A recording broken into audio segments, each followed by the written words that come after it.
This is, out of everything we've done on this show, I know we'll get the most crap for this. Because we are going to separate fact from fiction and debunk some of the biggest Bruce Lee myths in honor of the latest film to have come out. So it's time for a Sacred Cow cook-off. All right. That says cook-out. Cook-off. Cook-off's a competition. At this point, though, they're really just competing with themselves. Okay. So I want to give credit where credit's due. On the outset, as far as what Bruce Lee was, there were some areas where Bruce Lee had some tremendous contributions to martial arts. Okay, we'll talk about that. Not amongst them being a great fighter, or being one of the strongest people pound for pound, or being one of the most prolific martial. None of it. None of that is true. And this is the thing. What really bothers me was when I was a kid and we went to my first, martial arts classes. They made us bow to Bruce Lee. What? Oh, yeah, this folklore. Is he the deity now? Yeah, yeah, they did. They made us bow to Bruce Lee. And I know it's just probably a crappy dojo. But here's the thing. Did you pay to get your belt, kid? This show is usually political, but truth does matter. And since this film has come out, people actually believe a lot of myths and folklore. Let me tell you what Bruce Lee actually was. Bruce Lee was really just a popular actor who respected martial arts, who was forward-thinking martial arts, but never actively fought, never actively competed, and was about 2 inches shorter and 10 pounds lighter than Not Gay Jared.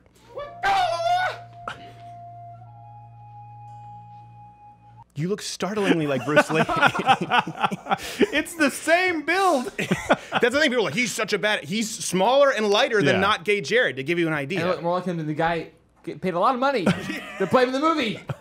All right, so let's go to the first myth, because there's actually some truth to it. Myth 1, that Bruce Lee was the first to mix disciplines. He's therefore the father of mixed martial arts. Now, here's the truth. Bruce Lee, if you read the Tao of Jeet Kune Do, he was very forward-thinking in his time, and he did... discuss a lot of principles of mixing arts. He talked about keeping the good, leaving the bad, which he didn't practice it. He didn't train that way. He didn't really actively grapple. He would be less than a white belt. But he did talk about that philosophy, and since he was popular, it left more of its mark at a time when people were training in single disciplines. So I'll give him credit for that. He thought pretty progressively. And that's what Bruce would probably claim was his greatest contribution, but everyone else has to build up the folklore themselves. Here's the thing, though. He's not the first person to do it. If you go back to pancration, which is basically no holds barred, no rules, I think, other than no biting. It was one of the original Olympic sports early on in the Greek Olympics, basically combined boxing and wrestling. And speaking of boxing and wrestling, Tony Danza was a serious high-level wrestler and boxer. Yeah, he had cross-trained more than Bruce Lee and actively competed. Choke me closer, guys like Danza. especially with that swollen tongue right now. Awesome, yeah. Tony Danza. Fantastic. Jared biting his tongue, burning it with coffee, whatever it is our game. We should have him do it all the time. There was Baritsu, actually developed in 1898 by a British engineer. It was an attempt to combine boxing with jiu-jitsu. So there were a lot of attempts to do this. Now, I will say he brought it to the forefront in popular culture, but he wasn't the first person to do it. However, I give him credit for that. He was forward-thinking. Yeah, I mean, look, everybody has to. You have to kind of adapt to what's around you. And I think it's just the first time that people saw it in the mainstream. They saw somebody doing a lot of different things. Yeah, I don't think he was doing a lot of different things. He talked about it more in his book. Well, Biwata, in the movies, my friend. In the movies, he was doing different things. Not an actual competition. Here's the most important myth: that Bruce Lee is one of the best fighters of all time. Now, again, as someone who seeks truth, and I encourage you to, this is the most egregious lie. Bruce Lee has no track record of fighting. So for someone to claim someone is the best fighter, I mean, this is a guy who was way smaller than a UFC flyweight. That's 125 pounds. Smaller than Not Gay Jared, okay? The only actual fights of which we have any kind of proof, it comes down to witnesses who are often pupils of Bruce Lee. And there's a reason that it's the least reliable form of evidence in court, and we'll get to that. And they're remarkably inconsistent. So I don't have a problem with some people saying, like, listen, I bet you Bruce Lee, if he'd have ever actually fought, probably would have done better than people would. Okay, fine, but that's not the claim. They say he's one of the best fighters. It's just not true. So let's go through the fights that are considered iconic throughout Bruce's life leading up to the film.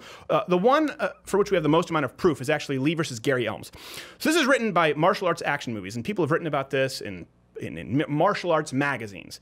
They write, Bruce proved his prowess many times in competition, becoming the Hong Kong boxing champion, knocking out all of his opponents, including British boxer Gary Elms. This is in print. Hong Kong boxing champion, world champion. Is there any proof? No, here's the truth. It was an amateur high school match, and there isn't even agreement over the fact that Bruce Lee knocked out Gary Elms. It'd be like me claiming I beat world champion, I don't know, Nicholas Gill in judo because we competed against each other in a regional yellow belt tournament when I was 16 years old. It doesn't mean anything. And there's no proof of it. There's no proof of the knockout. That's the one over which we have for which we have the most proof. Yeah. Yeah. Do you know how hard it is for a 110-pound person to knock anyone out, much less all of their opponents? It is exceedingly difficult. Really difficult. Here's another one: Lee versus Ted Wong. This is one that really bothers me because in 2017, a video surfaced. They claimed of the only ever recorded real fight of Bruce Lee in which he effortlessly. It's a lot easier to do something effortlessly than to pronounce it. It is. Let's have Jared try. Flooring his opponent. Now here's the truth. The truth is, this footage has been around for a long time. It was an exhibition with one of Bruce Lee's pupils. And I think we have the footage here of some of the kind of dance. The ease in which you did it. Yeah. And explaining while he was doing it. It's easy when someone's willing. That was mind-boggling for me. And part of this footage, people go around. There have been like several analysis videos with millions and millions and millions of plays. This was in the made-for-TV movie I Am Bruce Lee in 2012. People still believe the nunchuck ping pong thing with Bruce Lee. It's not real. You can do a quick search, but this is the problem with folklore and the consistent lie that remains unchecked around the cult of personality. None of these things with Bruce Lee are true. Here's another one they write about. Lee versus, it was a guy named Yoichi Nakachi. I remember listening to this story from one of my early martial arts instructors. And the reason I got my ass kicked in grade school because of the stuff I learned at these classes after bowing to Bruce Lee. Be water, my friend, and you'll get your ass kicked. My friend. All right, so this is legendarily, he faced this Yakai guy and he beat him down in 11 seconds. This is what's written about. Okay, truth is there's no evidence about this again beyond Bruce's pupils. So Jess Glover talked about it, and if you read his account, his version of the events, he says, yeah, Kimura was there too. He saw what happened. Only Kimura then says, no, I wasn't. Here's the thing, though. They were both Bruce Lee fans. Oops. And the problem is that it was Taki, I think is how you pronounce it, Kimura. And he said he wasn't there. But that didn't stop him from giving a story about how I actually heard that Bruce Lee took Yakai into a racquetball court and punched him straight across the racquetball court. It's not at all consistent with the guy, Jess, who says that Kimura was there. There's a reason that it's considered the least valuable form of evidence in court. By the way, this is not under threat of perjury. This is people trying to sell martial arts books. And they can't even keep their story straight. All right, so that leads us to the legendary fight around which this film is built. So none of these fights have occurred. For you to make a claim someone is a great fighter, there needs to be some evidence. This is an exercise in claims that circulate. We haven't even gotten into some of the silliest ones, like he beat Joe Louis in sparring. So this is Lee versus Wong Jack Man. That's a real name? That's a real name. Jeez. This is what the film is about. The film, this film is of this epic fight, the fight that turned Bruce Lee into an icon if you watch the preview. And of course, this is where they do triple punches and they jump and do quadruple kicks and they defy the laws of physics but use their left hand turn when they turn right. So this is one of those films that's based on this iconic fight because it's considered to have defined Bruce Lee. Okay. Here's the truth about that fight. Although most seem to agree that the fight took place and this Wong Jack guy lost, there's no consensus on any details. And first off, him beating one person would hardly establish him as the greatest fighter of all time. But if you look at the details, so according to Wong Jack and William Chen's account, the fight lasted 20 to 25 minutes. And that's what's used for this film, the basis of the epic battle. It's a freaking long time. Yeah, but that's not what happened. Because then if you go on to David Chen's account, it lasted no longer than 7 minutes. That's reasonable. Then if you go by Linda Lee's account, his wife who wrote the book, Bruce Lee, The Man Only I Knew, how convenient, she says it was 3 minutes. It was 3 minutes. She actually, it lasted no longer than, she says Lee pounced on him and pummeled him to the ground and it lasted 3 minutes. Now, if you go by Bruce Lee's account in some interviews, he says, I raised my hand, forcing him to relent. So instead of saying pummeling, he raised his hands, which just so happened to be like in a lot of his films in dramatic fashion. Again, here's the thing. Maybe the fight happened, maybe it didn't. The Wong Jack guy actually wanted to challenge Bruce Lee to a very public fight after that. You can draw your own conclusions as to what this is indicative of behavior. But all of these fights, what's so convenient, especially when you consider that none of the accounts are consistent, is they all occurred first off with other 135-pound Chinese men. So for a I will take all comers. Yeah, what about me? It's 180. Oh, no. That one over there. In the back. 135-pound Chinese man. So they all happen to have conveniently. Don't be him. I fight him tomorrow. Yeah. There's open weight class. Tomorrow, you sign up. You fill out the form.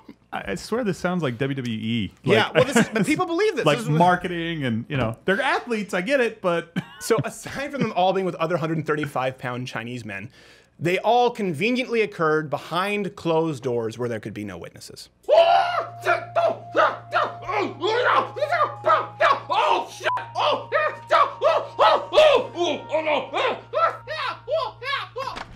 It's going real good. I kick so much ass. You need any help in there? No, I'm good. You look so... He's missed his calling. He really very has. much like Bruce Lee. You could have played him in the biopic. So anyway, all right, let's move on. This brings us to myth number 3. And you'll see this right here, pound for pound, that Bruce Lee was, for some reason, one of the strongest men to ever lived. If you search on YouTube right now, you will see 10 reasons Bruce Lee could have been superhuman. No, he wasn't. He was not superhuman. Well, unless you're counting the strength he gained from being on drugs, according to the memoirs.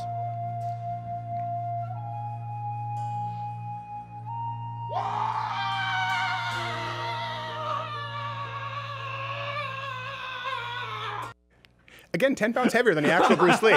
He would have had to pull a Christian Bale machinist, diet down to be Bruce. You had to cut weight to make Bruce Lee. Yeah, especially toward the end of his life where he was going down to 120 pounds. Jeez. So, again, he was one of the strongest pound-for-pound people that lived. We add this up with the best fighter. There's no real evidence aside from witness testimony, which is remarkably inconsistent. Now, listen, Bruce Lee did some impressive parlor tricks, like the dragon flag is something that he did. He did, single-finger push-ups, which, by the way, is a lot easier when you're 120 pounds. This not even hurt on my finger. Yeah, we know. Last time I was 120, I was in middle school. But the idea that he was one of the strongest men pound for pound. Okay, let's go to the evidence. It's laughable. The evidence we have, and Bruce Lee talked about weight training and advocated it. If you read his books, you read some of his writing. He squatted, he did 10 reps with 95 pounds. Ooh. If you actually look at his training schedule, which would put it very generously, would put his 1 rep max, if done properly, well below the 160-pound mark.